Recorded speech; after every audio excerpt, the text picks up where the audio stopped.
everyone, welcome back to my channel. Today I'm going to be reviewing the book A Night Divided. So let's begin. The story takes place in 1961 in East Berlin.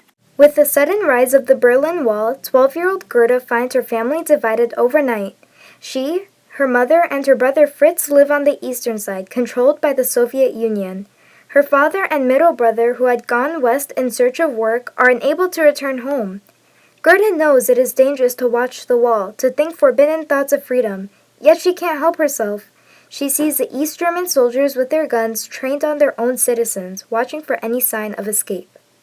Gerda, her family, her neighbors, and friends are prisoners in their own city. But one day, Gerda spots her father on a viewing platform on the western side of the wall, pantomiming a peculiar dance. She concludes that her father wants Gerda and Fritz to tunnel beneath the wall, out of East Berlin. However, if they are caught, the consequences will be deadly. No one can be trusted. Well, what happens next? Gerda and Fritz eventually do get out of East Berlin, along with their mother, and a few friends. But I won't spoil that much information in case that you are going to purchase this book in the future. I found this book really well put together, and the metaphors are really intriguing. Gerda has an interesting personality, and the author described her feelings perfectly. I understood her emotions crystal clear.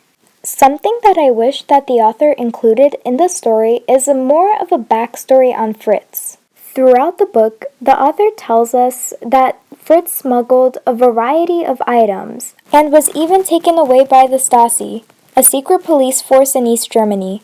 I wondered what happened to him in the Stasi prison. So yeah, I wish that the author provided some sort of monologue for Fritz. If I would have rated this book, I would have rated it 4.5 stars out of 5. I recommend this book to anyone who is looking for a book that's soaked in thrill and suspense. However, I would not recommend this book to younger audiences. Some paragraphs in this book talk about the killing and beating of other people, which can be pretty traumatizing if an 8-year-old read this novel.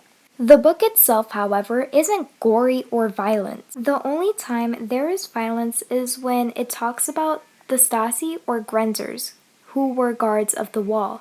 And the author wasn't putting violence on purpose. This is history, and this happened to hundreds of people. Overall, I found this book really enjoyable. I couldn't take my eyes off of it. That's how interesting it was. Like I said, it's suspenseful, it's really well written, and I just wouldn't change a single thing of it. And even though it has some of its flaws, it's really great historical fiction. So if you like this video, you can press the like button, and if you want to, you can subscribe, and I will see you on the next video.